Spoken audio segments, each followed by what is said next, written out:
بيته الطيبين الطاهرين المعصومين المنتخبين المنتجبين المكرمين، واللعنة والنقمة على أعدائهم أجمعين من الآن إلى يوم الدين.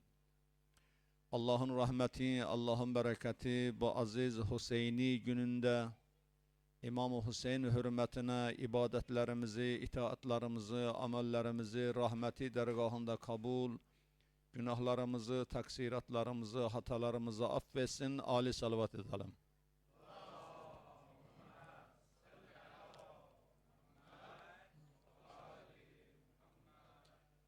Ölenlerimizin, hakkı boynumuzda olanların, cami banelerinin, Seyyid-i Sadat, alim muçtehitlerimizin, şehitlerimizin, şehedai mukavemet, İmam-ı Ümmet ve büyük şehit, aziz şehidimiz İmam-ı Hümeyni rahmetullahi aleyhin, İmam Hamene'yi rahmetullahi aleyhin ruhlarının şadlığına ikinci salavat edelim inşallah.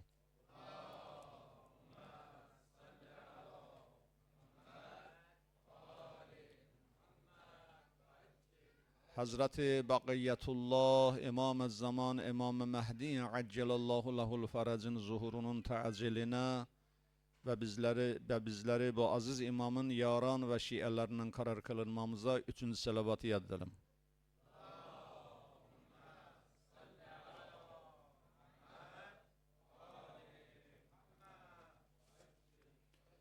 Muharrem ayının 3. günü ve Hazreti Ebu Abdullah Hüseyin aleyhissalatu vesselamın Kerbela'ya geliş günleridir. İmam Hüseyin aleyhissalatu vesselamın kıyamı ile ilgili, nehzeti ile ilgili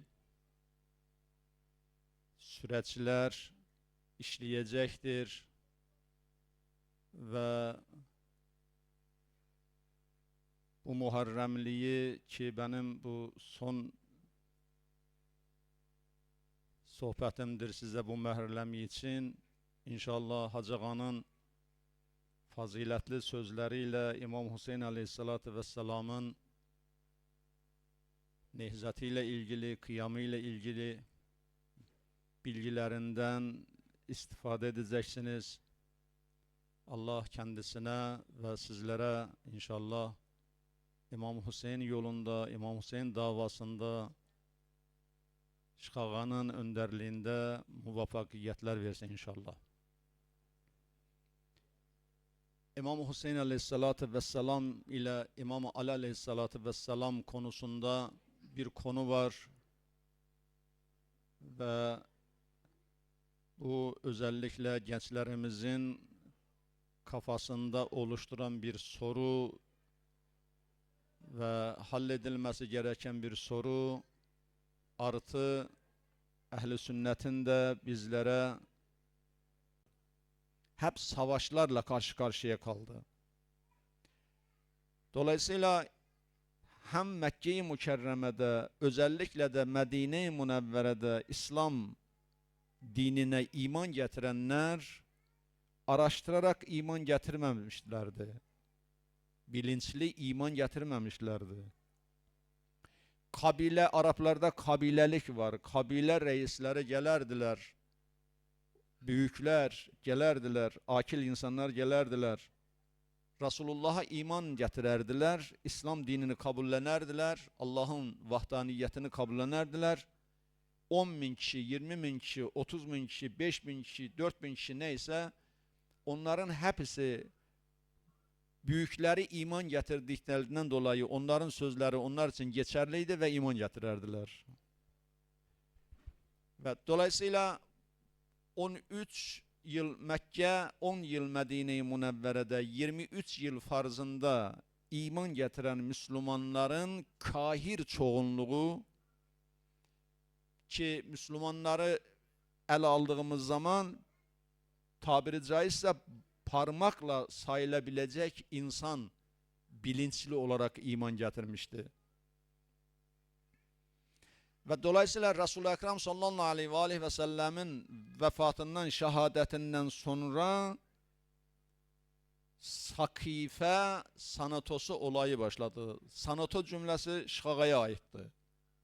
Güzel bir cümlədir. Yəni o Sakifənin, yəni o halifəli seçilən o mərkəzin karar mekanizması sanato olarak şey yapılar. O sanatoda Emir el-Mu'minin dışarı koyuldu, bırakıldı. Ve dışarı bırakılınca Emir el-Mu'minin artık kendi hakkını neyle savunacaktı? Her platformda Emir el-Mu'minin hakkını savundu. Her yerde mücadele verdi. Söz söyledi. Allah'ın sözünü söyledi. Peygamberin sözünü söyledi. Qadir-Hum'u anlattı. Qadir-Hum'da yaşananları anlattı. Gözlerinizle gördünüz. Kendiniz oradaydınız. Gibi. Ve İmam Ali Aleyhisselatü Vesselam hiçbir zaman hakkını müdafaa etmekten geri kalmadı. Ama netice itibariyle Emir el-Mu'mininin o tebliğatına rağmen, mücadelesine rağmen, çalışmasına rağmen, söylemlerine, eylemlerine rağmen İmam Ali siyasi, zahiri halifelikten dışlandı. İmam Ali Aleyhisselatü Vesselam'ın burada iki tane önünde yol var idi. Birinci yol savaş yoluydu. İkinci yol rehberiyet yoluydu, önderlik yoluydu. Ya savaşı tercih edecekti, ya rehberiyeti tercih edecekti. İkisini de incelediği zaman Emir el-Mu'minin ikisinin yararlarını ve zararlarını önüne koyduğu zaman birincide o savaş denilen olayda zararların faydalardan çok büyük olduğunu gördü. Tespiti bu oldu. Eğer savaşsaydı 4 tane etken var idi ki, sebep var idi ki bu sebepler zarar versin. Çünkü imam 4 grupla savaşacaktı. 4 grubu ikna edecekti. 4 gruptan efendime söyleyeyim ya beri olacaktı ya da 4 grubun hepsini öldürecekti. Grubun birincisi ki bu bize aitti. Gençler dikkat edin. Dikkat etseniz 3 gündür ki her sohbetimde bunu arz ederim ki sakın ve sakın biz İmam Mehdi'nin şialarıyız. Biz Ehl-i Beyt'in şialarıyız. Biz vazifemizi yerine getirmişiz. Çünkü biz hala bir imtihana tabi tutulmamışız. Tutulan imtihanların birçokunu kayıp etmişiz. Dünya muhabbeti, dünya sevgisi, dünya makamı, dünya malı bizi gerçek maneviyatımızdan, gerçek hakikatimizden bizi uzaklaştırıptır. O imtihanları kaybetmişiz. Bizim her hareketimiz söylemdir. Eylemde geri kalmışız, kaybetmişiz. Söylemde biz Şiayız diyebiliyoruz. Birinci grup Şialarıydı. Şialar çünkü o zaman neden Emir el-Mu'minin savaşı tercih etmedi? Niye kıyamı tercih etmedi? Çünkü İslam ümmeti yeni bir oluşum içerisindeydi. Ve bu oluşumun %90 küsürü cahiliydiler. Yani %90'ın üzerinde cahiliydiler. Arz ettim, bilinçli, şuurlu, araştırarak iman getirmemişlerdi. Kulaktan dolma ve büyüklerinin tavsiyeleri ve kabile reislerinin yönlendirmeleriyle birçoğu zorunlu olarak iman getirmişler. Hiç imanın ne olduğunu bilemediler. Çünkü Kur'an buyuruyor ki sana söylediler zaman de ey Habibim sizin kalbinize daha iman girmemiş. Siz teslim olmuşsunuz. Müslüman olupsunuz. Dolayısıyla iman nedir bilmirdiler. Yeni bir oluşum bir toplumuydu. Bu oluşum toplum içerisinde Şialar da vardı. Ehl-i Beyt İmam Ali'nin dostları var idi. Bu toplumun içerisindeki cahil kitlelerin büyük bir bölümünü Şiaların içerisinde de barındırırlar. Cahil idiler. Anlamırdılar. İdrak edəmirdiler. Marifet ehli değildiler. İmamı zahir olarak görürdüler. Fark eləməz. Ya İmam Ali, mesela bazı Alevi kardeşler var. Diyor ki, önemli olan demokrasidir. İster İmam Ali olsun, ister Demirel olsun. Ne fark eder o zaman demiştiler. Bizim için önemli olan demokrasidir, özgürlüktür. Ha İmam Ali olubdur, ya Demirel olubdur. Dolayısıyla böyle görürdüler. Ne olacak, ne fark eder? Yani ya İmam Ali'dir, ya işte birinci halifedir, ikinci halifedir, ne fark eder? Gibi görürdüler imamı, imameti. Ve İmam Ali aleyhissalatü vesselam, eğer kıyam edersem, birinci derecede muhalefet edecek bu Şialardı bana. Ki bunun neticesini nerede gördük? Siffeyn'de. Ne zaman? İmam Ali'nin kıyam etmemesinden daha 25 yıl sonra. İmam Ali'nin boğazına kılıcı dayadılar, dediler Malikeşlere söyle dönsün geriye, yoksa seni öldüreceğiz. Sen Kur'anları mızrakların üzerinden indirdin aşağı, sen oldun kafir. Hariciler kimiydi? Hariciler yabancı değildiler ki. Hariciler İmam Ali'nin Şialarıydı. Hangi Şialarıydı biliyor musunuz? Gece namazını terk etmeyen Şialarıydı. Gece namazlarını terk etmeyen Şialarıydı. Bizim içerisimizde kaç tanemiz gece namazı kılabiliyoruz? Onlar öyle bir Şiaydı. Kur'an'ı ezbere biliyorlardı. Namazın faziletlerini kaçırmazlardı. Bırak namazı kazaya bırakmaları. Böyle Şiaydılar. Ama cahiliydiler, cehaletteydiler. İmamı yaptıklarını yanlış gördüler. İmam baktı, gördü ki eğer kıyam etsem birinci derecede bana muhalefeti olacak, karşı duracak bu Şialardı. Şiaların cehaletinden dolayı imam birinci gruptan dolayı kıyamı askıya aldı. Birinci grup. İkinci grup münafıklarıydı. İman getirmişlerdi. Ama İslam'ın içerisinde gizli fitne kaynaklarıydı. İmam baktı, gördü ki eğer kıyam ederse bu münafıklar öyle bir fitne tohumu ekecekler ki bu ümmetin içerisine. Bu münafıklarla beraber fitneye uyanları da kırmam gerekir. O zaman ümmetin hepsini kırmam gerekir. Ve bu fitne İslam'ı Müslümanlar canlı canlı yaşarken yok edecekler. Ve münafıkların o büyük fitnesi İslam ümmetini cahiliye dönemine götüreceğini bildiğinden dolayı imam bu hareketi de askıya aldı. Üçüncü grup Sakife olayıydı. Sakife sanatosu. İmam kime karşı kıyam edecekti? Hakkını gasp edenlere karşı kıyam edecekti. Ve İslam ümmeti bu Sakife sanatosuna inanmıştı. Sakife sanatosuna inanmıştı. İnandıklarından dolayı onlardan beraberdiler de, kabul ettiler de.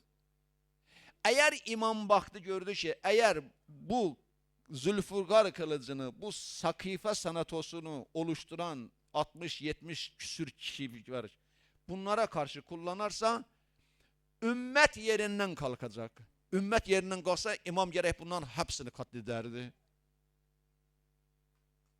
O zaman İslam kime kalacaktı? Müslümanlık kime kalacaktı? Kur'an kime kalacaktı? Bir sadece Beni Haşim'e mi?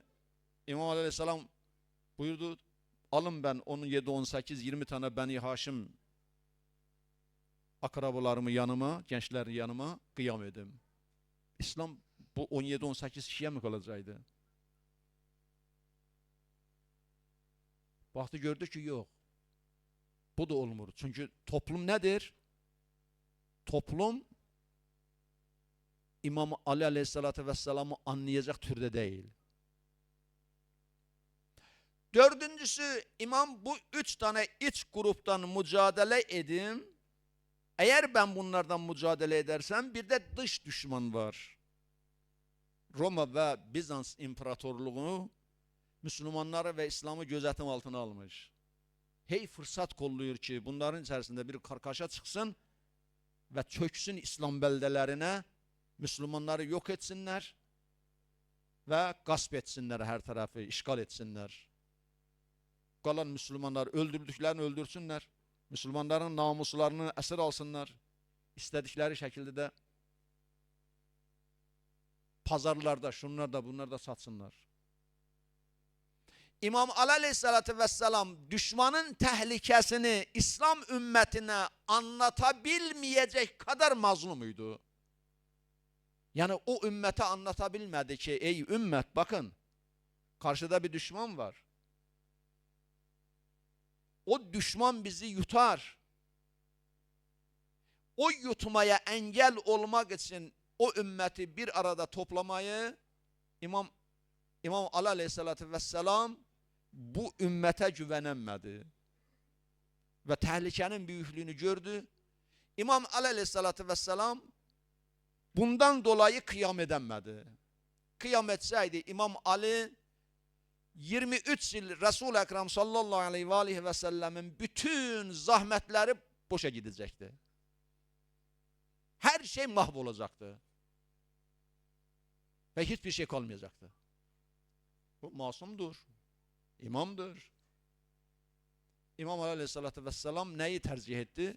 Sessizliği tercih etti. Sessizliği tercih edersen ikinci yol neydi? İkinci yol rehberiyettik. Rehber olmak, önder olmak bir makamda oturmaktan farklı bir şeydir. Bir tane örnek vereyim size.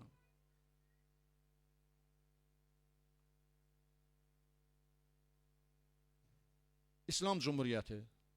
Cumhurbaşkanı var, Dışişleri Bakanı var, meclisi var. Bütün siyasi otoritesi var. İmam Hamenei rahmetullahi aleyh veya indi İmam Muçtaba velayeti fakih makamındadır. Velayeti fakih makamı o siyaseti organize eden veya siyaseti güden değil. Siyaseti organize edendir, toplumu organize edendir. Topluma liderlik yapar, devlete liderlik yapar. Yani bütün sorunlar, bütün müşküller, bütün sıkıntılar onun iradesi ve onun yönlendirmesiyle hallolur. İmam Ali Aleyhisselatü Vesselam ki hakkını alınmadı ya, Şık-Şıkiye hutbesinde konuyla ilgili güzel, geniş bir sözü var imamın. Nehcül Belaga'da. Bakmak isteyenler oraya baksınlar. Halifelikle ilgili, makamla ilgili güzel sözü var. İmam baktı ki bunu alınmadı, vermediler bunu, gasp ettiler. İmam önderliği seçti. Yani toplumu idare etme, camiayı idare etme, ümmeti idare etme. Ve imamın hakkını elinden aldılar ve imam liderliği seçti. 25 yıl 3 halife hükümetlik yaptı, halifelik yaptı. Bakın 25 yıla, 25 yılda o devleti idare eden İmam Ali'ydi. Siyasetinden tutun, hukukundan tutun, cezasından tutun, ekonomisinden tutun, ahlakından tutun, ordusundan tutun, ilminden tutun. Ne zaman sorun yaşayırdılarsa derdiler gedin Ebu Turab'ı getirin, səsləyin gəlsin. İmam Ali getirdi. İmam Ali Aleyhisselam hem devleti yönetti hem toplumu idare etti. Önderlik yaptı topluma. Ve toplumu yavaş yavaş o cehaletten çıkarma uğruna bilinçlendirme faaliyetleri gösterdi Emir el-Mu'minin. Emir el-Mu'minin niye İmam Hüseyin gibi hakkını almak için kıyam etmediğinin sebebi buydu. İmam Hüseyin Aleyhisselatü Vesselam'ın zamanıyla, durumuyla İmam Ali'nin durumu bir değildi. İmam Hüseyin Aleyhisselatü Vesselam'ın zamanındaki toplum, İmam Ali'nin dönemindeki toplum değildi. Yeni oluşum değildi. O toplum aşağı yukarı 30, 35, 40 yıllık bir süreci var idi. 50 yıllık bir süresi var idi. 50 yılda belirli bir oturma, hatta 60 yılda belirli bir oturması var idi. Bu 60 yıllık süreçte bir şey var idi ki İmam Hüseyin Aleyhisselatü Vesselam İmam Ali ilmiyle bu toplumu ikna edebileceğinin bilincindeydi. Çünkü halifeler, o süreç İslam'ı ortadan kaldırma süreci değildi. Şeriatı, sünnet-i nebeviyi ortadan kaldırma süreci değildi. Her ne kadar dejenere de olmuştursa şeriat, din, sünnet-i nebevi, ama ortadan kaldırma bir süreç değildi. İmam Hasan Aleyhisselatü Vesselam'ın şehadetinden sonra 10 yıl İmam Hüseyin Aleyhisselatü Vesselam imamet makamında oturdu. Muaviye'nin vefatından sonraki Yazid saltanata çıktı. Muaviye döneminde de İslam'ı zahirde yok etme plan projeleri yokuydu. Dejener etme var idi ama plan proje yokuydu. İslam'ın zahirini, şeriatın zahirini, sünnet-i nebevin zahirini korunurdu toplumda. Ve Muaviye hükümeti de bunu koruyurdu. Yani o saltanat da bunu koruyurdu. Ama ne zaman ki Muaviye öldü, Yazid Muaviye'nin yerine saltanata geçti. O kısa sürelik içerisinde 6-7 aylık bir süreç içerisinde Muaviye'nin dönemindeki İslam anlayışıyla Yazid'in dönemindeki ümmetin İslam anlayışı 180 derece değişti. Her şey zahire vuruldu. Her şey açığa vuruldu. Açığa vurulunca günahından tut, fesadından tut, ahlaksızlığından tut, haramından tut, her şey ki açığa vuruldu. Bu ümmet, zahiri koruyan ümmet, o açığa vurulanla beraber her türlü melaleti işlediler. İmam Hüseyin Aleyhisselatü Vesselam baktı, yok, bu tebliğatla oluşulacak bir şey değil. Bu ümmet tebliğatla ıslah olmayacak. Evet, İmam Hüseyin Aleyhisselatü Vesselam'ın hareketi, kıyamı tebliğat üzerineydi. İslah etmek, ümmetimin, ceddimin ümmetini ıslah etmek için kıyam ediyorum diye buyurdu. Ama o ıslah etme safhası öyle bir noktaya geldi ki İmam Hüseyin Aleyhisselatü Vesselam baktı, gördü ki yok. Bu ıslah ancak ve ancak kanla olabilir. İlimle değil, bilgiyle değil. Sadece amelle de değil.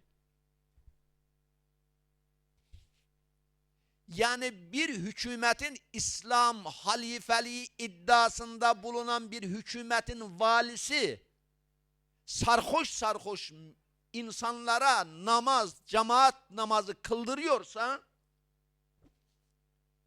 artık orada da ne ilim söker, ne bilgi söker. Bunun bir tane yegane kurtuluşu var.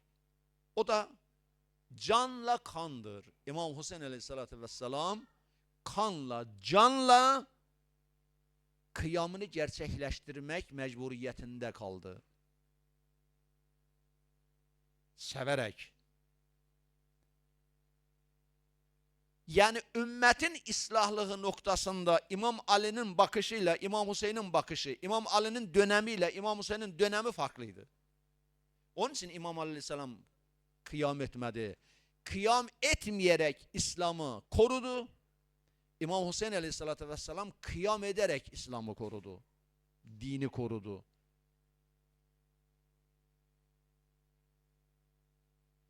Bize ki yönlendirdikleri zaman niye o kıyam etmedi, niye hakkını savunmadı? Elimizde çok güzel delilimiz var. Aslında bu İmam Ali Aleyhisselatü Vesselam'ın kendi tespitleridir, kendi sözleridir. Kendi buyruğudur.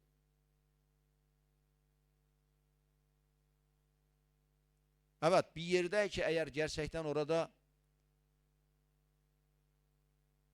bir manevi bir değer, ilahi bir değer, tavhidi bir değer, sünnet-i nebevi bir değer, velayeti bir değer kayıp olursa orada herkesin vazifesi var. Hiç kimse diyemez ki bana ne? Emri bi maruf var, nehyaz münkerlik var.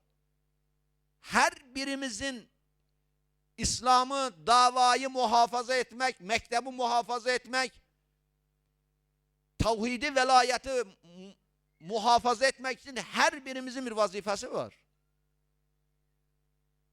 Bu ne sadece müştehitlerindir, ne alimleridir, ne büyüklerindir, ne küçüklerindir.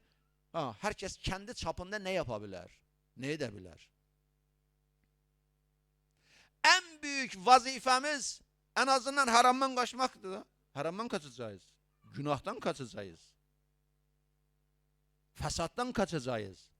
Ahlaksızlıktan kaçacağız. Bundan büyük şey vazife olmaz ki. Bunu da ki yapabilecek kapasitemiz var. Bunu da birilerinden ihtiyaç yoktur ki. Ben ne yapayım? Deme gereği de yoktur. Yani İmam Hüseyin Aleyhisselatü Vesselam'ın Kerbela kıyamının bize öğrettiği, verdiği mesajlar ve öğrettiği o tebliğat sistemindeki anlayış bizim Muharrem ayından alacağımız dersin ilahi olması gerekiyor. Hüseyni olması gerekiyor. Tavhidi, nübüvveti olması gerekiyor. Velayeti olması gerekiyor.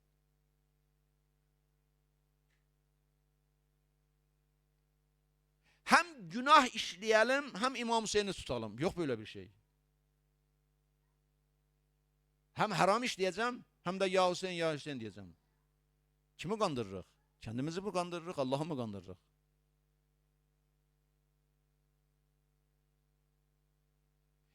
Velayete inanan bir ehli beyt dostunda mevsimlik Müslümanlık olmaz. Muharrem ayı geldi, ben Müslüman oldum. Velayet mektebinde böyle bir Müslümanlık yoktu. Emevi mektebini dersen, evet, Emevi mektebinde böyle Müslümanlık var. Gidersen, gezersen, tozarsan, gezersen, bütün 11 ay zevkini, safanı sürersen, bir ay sonra gelirsen diyersen, hatta 2 ay, yılda 2 ay. Bir Muharremlikte, bir de Ramazanlıkta. Ben Müslümanım. Ama velayet mektebinde, Hüseyin'i mektepte böyle bir kavram yoktur. Böyle bir şey yoktur. Onun için İmam Hüseyin Aleyhisselatü Vesselam bize ders veriyor. Onun için İmam Hüseyin Aleyhisselatü Vesselam'ın kıyamı bizi marifete davet ediyor. Yani tanımaya davet ediyor. Allah inşallah hepimizi, özellikle nurani siz gençlerimizi Hazreti Ebu Abdullah Hüseyin Aleyhisselatü Vesselam'ın bu nurlu kıyamında İmam Hüseyin'e layık şialarından karar versin inşallah. Ve sizlere inşallah İmam-ı Zaman, İmam-ı Mehdi Accelallahu Lahul Ferac'in salih ve yakışır askerlerinden, yaranlarından karar versin inşallah.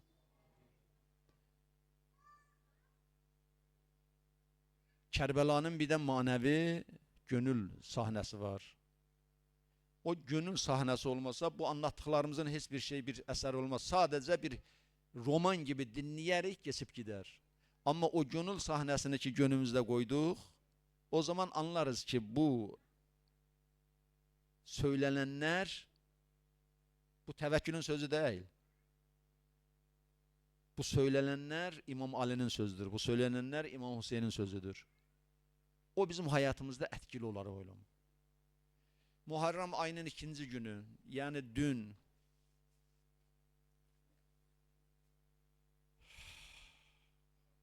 Hurre bin Riyahi 1000 askerle İmam Hüseyin Aleyhisselatü Vesselam'ı Kerbela yolunda, Kufe yolunda muhasere etmişti. Ve İmam Hüseyin Aleyhisselatü Vesselam'ı sürekli yönlendirirdiler. Kufe'ye gitmemesi için